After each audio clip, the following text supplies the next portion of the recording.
तुम्हारे पूर्वज भिखारी थे, तुम जन्म से ऑपरेसर हो, तो सेक्शन 3C के अनुसार यह कास्ट बेस्ड डिस्क्रिमिनेशन नहीं माना जाएगा। रोहित वेमुला और पायल तड़वी जैसे नाम हमें याद रखने चाहिए कि एक मर्डर ट्रायल हो रहा है, जज मौजूद है, प्रोसिक्यूटर मौजूद है, जूरी में सिर्फ विक्टिम की फैमिली है और डिफेंस लॉयर है ही नहीं। और हर पावरफुल वेपन के साथ सेफ गार्ड जरूरी होते हैं ताकि उसका मिसयूज ना हो, कोई उसका गलत इस्तेमाल ना कर सके। सरकार का काम था एक ऐसा कानून बनाना जो कि समाज को जोड़े, न कि बांटे। यानी कि जेनजी के मन में ये जातिगत नफरत और हिंसा के बीज डालकर उन्हें अभी से ही एक दूसरे से अलग थलग कर दिया जाए। भला बीजेपी अपनी ही नेता की जड़ें क्यों कमजोर करना चाहती है? Ladies and gentleman, boys and girls, सभी कैटेगरी के दोस्तों, आपका स्वागत है। आज की ये वीडियो खास है। टॉपिक की वजह से तो है ही, इस वजह से भी है कि इस वीडियो के अंत में मैं आपको 2 थ्योरी देने वाला हूँ, और वो थ्योरी ऐसी हैं जिन्हें सुनकर आप बोल उठेंगे कि भाई वाह, हमने तो सोचा ही नहीं था कि इस बिल के पीछे इतनी बड़ी साजिश चल रही है। तो चलिए शुरू करते हैं। और हाँ, अगर ये थ्योरी सुनकर आपको मजा आ जाए तो सब्सक्राइब जरूर कर लीजिएगा। आज हम बात करेंगे एक ऐसे कानून की जो कि इतना प्रोग्रेसिव है कि उसने प्रोग्रेस को ही रिवर्स गियर में डाल दिया है। यूजीसी इक्विटी गाइडलाइंस 2026, वो कानून जिसने भारत के कॉलेजों को एक तरह का अखाड़ा बना दिया है। मे the odds be in your favour, लेकिन सिर्फ तब जब आप सही कैटेगरी में हो। शुरू करने से पहले एक बात साफ कर देना बिल्कुल जरूरी है, कास्ट बेस्ड डिस्क्रिमिनेशन असली है। ये कोई कल्पना नहीं है, ये कोई राजनीतिक प्रोपेगेंडा नहीं है। ये एक कड़वी और क्रूर सच्चाई है जो आज भी भारत के कॉलेज कैंपसों में मौजूद है। रोहित वेमुला ने आत्महत्या कर ली क्योंकि उसे इंस्टीट्यूशनल हरासमेंट झेलनी पड़ी। उसकी फेलोशिप रोकी गई, उसे हॉस्टल से निकाला गया। पायल तड़वी, एक डॉक्टर, ने अपनी जान इसलिए गंवा दी क्योंकि उसके सीनियर्स ने उसकी जाति की वजह से उसके साथ लगातार मानसिक रूप से प्रताड़न किया। ये त्रासदियां नहीं होनी चाहिए थी, और SC, ST और OBC छात्रों को डिस्क्रिमिनेशन से बचाने के लिए मजबूत कानूनों की जरूरत है। ये किसी बहस का विषय है ही नहीं। और अब जब मैंने ये बात साफ कर दी है तो बढ़ते हैं वीडियो के असली टॉपिक की तरफ। लेकिन सवाल ये है कि क्या हम ऑपरेस्ड को बचाने के लिए नई ऑपरेशन पैदा किए बिना कोई कानून बना सकते हैं? क्या हम ऐसे कानून लिख सकते हैं जो पुराने जख्मों को भरे तो सही, पर उनकी जगह नए जख्मों को पैदा ना करें? अब देखते हैं असली समस्या है कहाँ। सबसे पहले बात करते हैं यूजीसी इक्विटी गाइडलाइंस 2026 के सेक्शन 3C की। ये क्लॉज कहता है कि caste based discrimination SC, ST और OBC के छात्रों के साथ हो सकता है, और ये बात बिल्कुल सही है। ठीक है, ये बात SC, ST और OBC छात्रों को प्रोटेक्शन चाहिए। इतिहास हमारे सामने है। सदियों की ऑपरेशन, एक्सक्लूजन और वायलेंस जो इन कैटेगरी के छात्रों के साथ हुआ है, उसे कोई नकार नहीं सकता है। आंकड़े बताते हैं कि हायर एजुकेशन में बड़ी संख्या में SC और ST छात्र verbal abuse, social exclusion, evaluation में बायस और हॉस्टल सेग्रीगेशन का सामना करते रहे हैं। ये सब पूरी तरह अस्वीकार्य है और इस पर कड़ा एक्शन होना चाहिए। लेकिन समस्या तब शुरू होती है जब डिस्क्रिमिनेशन की परिभाषा को सिर्फ एक दिशा में बांध दिया जाता है। अगर किसी SC छात्र को कहा जाए कि तुम रिजर्वेशन से आए हो और तुम ये सीट डिजर्व नहीं करते, तो वह डिस्क्रिमिनेशन है, इसमें कोई शक नहीं है। लेकिन अगर किसी जनरल कैटेगरी के छात्र को कहा जाए कि तुम सुदामा कोटा हो, तुम्हारे पूर्वज भिखारी थे, तुम जन्म से ऑपरेसर हो, तो सेक्शन 3C के अनुसार यह कास्ट बेस्ड डिस्क्रिमिनेशन नहीं माना जाएगा। यानी जाति के आधार पर गाली है, लेकिन जाति के आधार पर भेदभाव नहीं। ऐसा इसलिए क्योंकि दिशा मायने रखती है। एक तरफ से वही बात हो तो अपराध, पर दूसरी तरफ से हो तो मजाक। अब मैं ये नहीं कह रहा कि जनरल कैटेगरी के छात्रों को SC, ST और OBC कैटेगरी के छात्रों के स्तर जैसा ही सिस्टमिक ऑपरेशन झेलना पड़ता है। ऐसा नहीं है, इस मामले में इतिहास बिल्कुल साफ है। लेकिन जब आप एक ऐसा लीगल डेफिनेशन लिखते हैं जो कि एक पूरे समूह को तो प्रोटेक्ट करती हो, बचाव देती हो, पर दूसरे को साफ तौर पर एक्सक्लूड करती हो, तो माफ कीजिए, वो इक्वलिटी नहीं होती है, वह सिलेक्टिव जस्टिस होती है। और सिलेक्टिव जस्टिस आखिरकार किसी न किसी के लिए इनजस्टिस बन जाती है।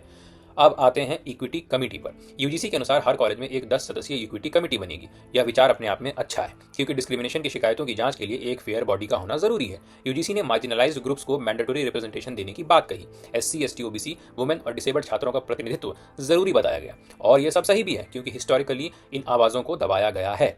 फेयरनेस की बात करते हैं तो रिप्रेजेंटेशन भी जरूरी है, लेकिन एक छोटी सी समस्या है। कमेटी में SC, ST, OBC, वुमेन और डिसेबल्ड के लिए मैंडेटरी सीट्स हैं, यानी कि इनकी सीटें होनी ही चाहिए। लेकिन जनरल कैटेगरी के लिए कोई अनिवार्य प्रतिनिधित्व नहीं है। ये तर्क दिया जाता है कि वाइस चांसलर कमेटी का चेयरपर्सन होगा, और ज्यादातर सेंट्रल यूनिवर्सिटीज में VC जनरल कैटेगरी से ही होते हैं, इसीलिए उनका रिप्रेजेंटेशन पहले से ही मौजूद है। हो सकता है ये एक हद तक सही तर्क हो, लेकिन जब आप एक ऐसी बॉडी बना रहे हैं जो किसी छात्र का करियर बर्बाद कर सकती है अपने फैसलों से, तो क्या यह जरूरी नहीं कि हर पक्ष को बराबर रिप्रेजेंटेशन मिले? सोचिए कि एक मर्डर ट्रायल हो रहा है, जज मौजूद है, प्रोसिक्यूटर मौजूद है, जूरी में सिर्फ विक्टिम की फैमिली है और डिफेंस लॉयर है ही नहीं, और कहा जाए कि जज न्यूट्रल है। क्या इतना काफी है? ऐसे न्याय नहीं चलता है। मैं ये नहीं कह रहा कि कमेटी बायस्ड होगी, मान लेते हैं कि ज्यादातर लोग ईमानदार और फेयर होते हैं, लेकिन जब आप सिस्टम डिजाइन करते हैं, खासतौर पर एक ऐसा सिस्टम जिसमें गंभीर आरोप लगाए जा सकते हैं किसी और के ऊपर, तो उसे इस तरह से डिजाइन किया जाता है कि किसी भी तरह के बायस की संभावना ना बचे। क्योंकि जब करियर और जिंदगियां दांव पर हों तो फेयरनेस की परसेप्शन भी उतनी ही जरूरी है जितनी की एक्चुअल फेयरनेस। अब आते हैं सबसे संवेदनशील और खतरनाक हिस्से पर। सबसे पहले ये साफ कर दूं कि मैं मानकर चल रहा हूं कि ज्यादातर शिकायतें जेन्युइन होंगी। एससी, एसटी और ओबीसी छात्र सच में डिस्क्रिमिनेशन झेलते हैं। उन्हें हॉस्टल में अलग किया जाता है, क्लास में मॉक किया जाता है, कई मौकों पर अपॉर्चुनिटी से दूर रखा जाता है। हम और आप कितना भी इस बात को नकार लें, ये इस समाज की सच्चाई है और ये सब कई बार अलग अलग मामलों में डॉक्यूमेंटेड भी है। ऐसी घटनाएं अभी भी हो रही हैं।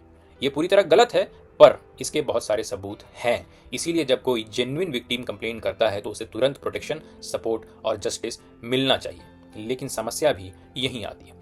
2012 के रूल्स में यह प्रोविजन था कि अगर कोई फेक या मलिशियस कंप्लेन करता है तो उस पर पेनाल्टी या फाइन लगाया जा सकता है। 2026 के जो यूजीसी के नियम प्रस्तावित किए गए उसमें यह रूल पूरी तरह प्रोविजन से हटा दिया गया। अब कुछ लोग कहेंगे कि फॉल्स कंप्लेंट्स रेयर होती हैं, तो फिर इतना हंगामा क्यों?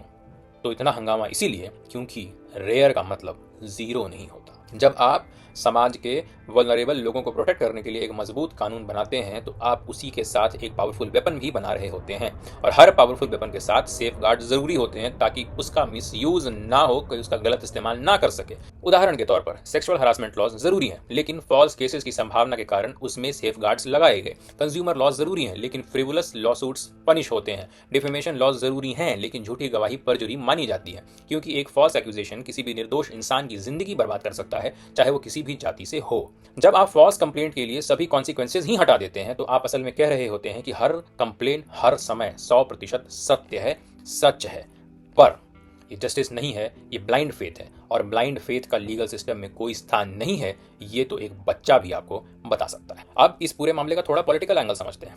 कांग्रेस ने कर्नाटका और तेलंगाना में रोहित वेमुला एक्ट पास किया। राजनीतिक रूप से यह एक बहुत ही स्ट्रांग मोटिव था, क्योंकि रोहित वेमुला की मौत एक ऐसी त्रासदी थी जो होनी नहीं चाहिए थी। लोग गुस्से में थे और राजनीतिक दलों ने उसे सुना। इसके बाद बीजेपी को चिंता हुई कि अगर सोशल जस्टिस का पूरा क्रेडिट कांग्रेस को मिल जाएगा तो उन्हें ओबीसी और दलित वोट कैसे देंगे। यूपी, बंगाल, केरला और तमिलनाडु जैसे बड़े राज्यों में चुनाव आने वाले हैं जहां ओबीसी पॉपुलेशन बहुत बड़ी है। तो इस बात को ध्यान में रखते हुए बीजेपी ने भी प्रोग्रेसिव बनने का फैसला किया। एक पार्लियामेंट्री कमेटी बनी जिसके चेयरमैन दिग्विजय सिंह थे। रिकमेंडेशन आई कि ओबीसी को भी इसमें इंक्लूड किया जाए। इंक्लूडिंग ओबीसीज गलत नहीं है। मैंने वीडियो की शुरुआत में ही ये बात कह दी कि इंक्लूडिंग ओबीसीज गलत नहीं है। ओबीसी भी डिस्क्रिमिनेशन झेलते हैं और प्रोटेक्शन के हकदार हैं। समस्या जो किया गया उसमें नहीं है, समस्या इसमें है कि उसे कैसे किया गया। अगर सरकार कहती है कि हम ऐसा कानून बनाएंगे जो जाति के आधार पर होने वाले डिस्क्रिमिनेशन से हर छात्र को बचाए, चाहे वो दलित हो, ओबीसी हो या जनरल हो, तो बात अलग होगी। लेकिन यहाँ कुछ को प्रोटेक्ट किया गया और कुछ को पूरी तरह नजरअंदाज कर दिया गया, और लोगों ने, जनता ने यह गैप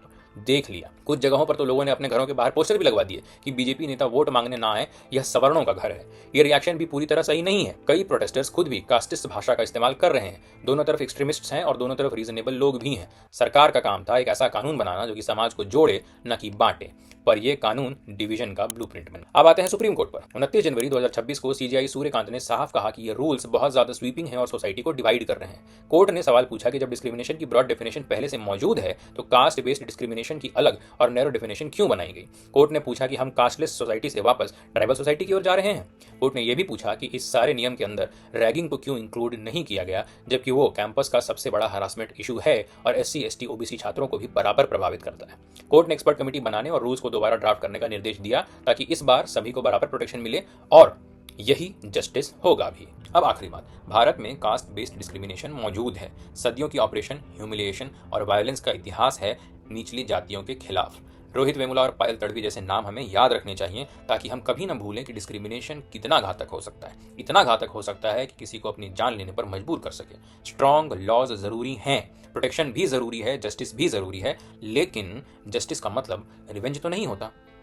जस्टिस का मतलब एक समूह को सशक्त करने के लिए दूसरे को कमजोर करना, यह भी नहीं होता। ट्रू जस्टिस का मतलब है वल्नरेबल को प्रोटेक्ट करना, गिल्टी को सजा देना, इनोसेंट को बचाना, और सभी के लिए इस पूरे के पूरे प्रोसेस को फेयर रखना, निष्पक्ष रखना। अगर एससी छात्र को झूठे आरोप में फंसाया जाए तो वो गलत है। अगर ओबीसी छात्र को मॉक किया जाए तो वो गलत है। अगर जनरल छात्र पर झूठी शिकायत की जाए तो वो भी उतना ही गलत है, क्योंकि गलत गलत होता है, वो सही नहीं हो सकता किसी भी संदर्भ में, चाहे वो कोई भी करे और किसी के भी साथ हो। जो कानून सिर्फ एक दिशा में जस्टिस देते हैं वे असल में जस्टिस को कमजोर करते हैं, क्योंकि जस्टिस यूनिवर्सल होना चाहिए।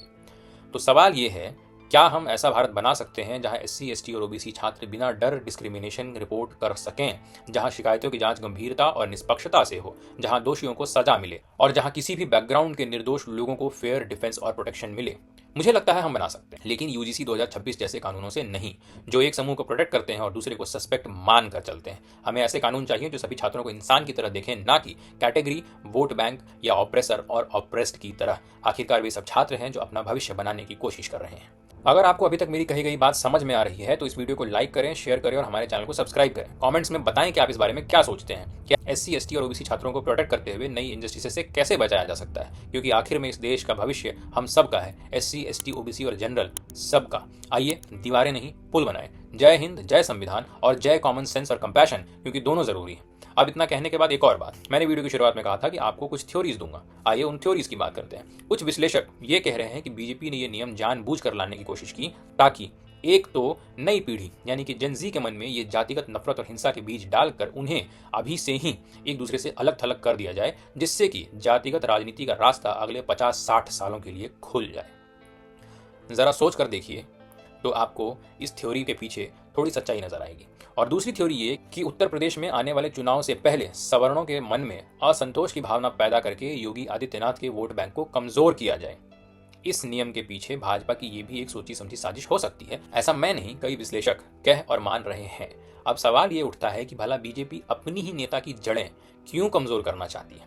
इसका जवाब बड़ा दिलचस्प है, जो कि आपको हमारी अगली वीडियो में मिलेगा। अब इस बात पर तो सब्सक्राइब करना बनता ही है। मेरे एससी, एसटी और ओबीसी दोस्तों से मैं ये कहना चाहता हूँ कि आपकी पीड़ा असली है और आपकी आवाज़ मायने रखती है। ये वीडियो आपके खिलाफ नहीं है। अगर मेरी किसी भी बात से आपको ऐसा महसूस हुआ तो उसके लिए मैं आपसे माफ़ी मांगता हूँ, पर मैं ये बार बार कहना चाहता हूँ कि ये वीडियो आपके खिलाफ नहीं है। ये सिर्फ खराब तरीके से लिखे गए कानूनों के खिलाफ है, जो कि अंत में आपको भी नुकसान पहुंचा सकते हैं। और मेरे जनरल कैटेगरी के दोस्तों से भी मैं ये बात कहना चाहता हूं कि इतिहास को स्वीकार करें। प्रिविलेज मौजूद है, उसका इस्तेमाल पुल बनाने में करें, ना कि दीवारें खड़ी करने में। हम इस बंटवारे से बेहतर हैं, चलिए मिलकर इसे साबित करें।